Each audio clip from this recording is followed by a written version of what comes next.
to talk about the Quran again. So, obviously, before I made a really positive video. Go watch that one if you haven't seen it. It's called Islam is a Religion of Peace. Whole controversial claim. Go comment on it. And this is about Islam on women. And literally, you could see in the title, I said, Islam is advocate, well, not Islam, but the Quran in this section. I'm not saying it represents the whole of Islam and all of Muslims or anything. That would be very stupid. It's just this one particular section from the Quran. And like all religions, believe it or not, people pick and choose their beliefs. Everyone is a cafeteria religious person. So obviously, a lot of women are Muslims and don't consider themselves to be under a patriarchy because they're different cultures. That doesn't mean the oppression of women is good, etc., etc. And anyway, this one specific part of the Quran says some bad stuff about women. Let's say really bad stuff. Okay, so I'm just going to read this quote. If you fear that you shall not be able to deal justly with the orphans, marry women of your choice, 2 or 3 or 4. But if you fear that you shall not be able to deal justly with them, then only one, or a captive. Yep, literally the word captive. Obviously, it's the English translation, and only one English translation. That obviously might not be a good translation to the original Arabic. Anyway, but still, just to spew justice to women by holding them captive, perhaps. But if you fear that you shall not be able to deal justly with them, then only one, or a captive that your right hands possess, that will be more suitable to prevent you from doing injustice. And give the women on marriage their dower as a free gift. But if they, of their own good pleasure, remit any part of it to you, take it and enjoy it with right good cheer.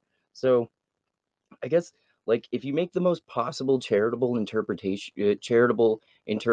of this possible, I think you could say that basically this section is advocating for doing justice to women, so and advocating for restraint. So if you don't think you can restrain yourself around 3 or 4 wives, like I think the implication is you're gonna like misbehave or beat them and mistreat them or some shit like that, or hold them captive, perhaps.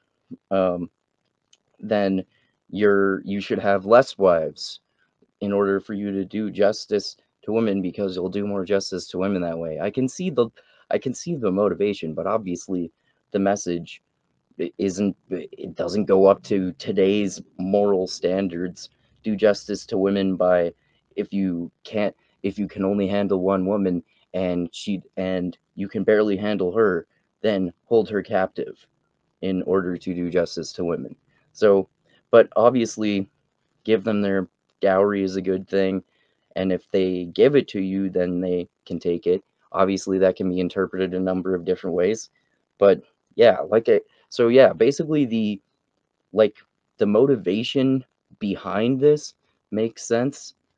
You want to do justice to women, but you're going about it by doing injustice to women, like holding them captive. So obviously, I can see why people interpreted this, why many people have interpreted this, both Muslims and non-Muslims, as the right to abuse women.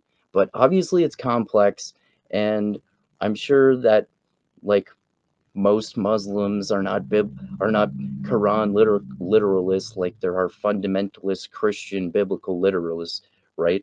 So yeah, uh, Islam is a complex bag, like every religion. Last time I said the passage I read made it sound like jihad. Oh yeah, jihad is a peaceful ideological struggle, and this book is a very or this section is a very patriarchal look at women, of course. So, but yeah, I'll read more sections of it, and hopefully you can understand that, as is the case with every religious text, it's like this is more one book than the Bible. It's not a library of books, but there are always good aspects, bad aspects, and contradictions, like there are with any religious book. Anyway, that's this one specific section of the Quran on women. Do justice to women by holding them captive. So yeah, that's nice.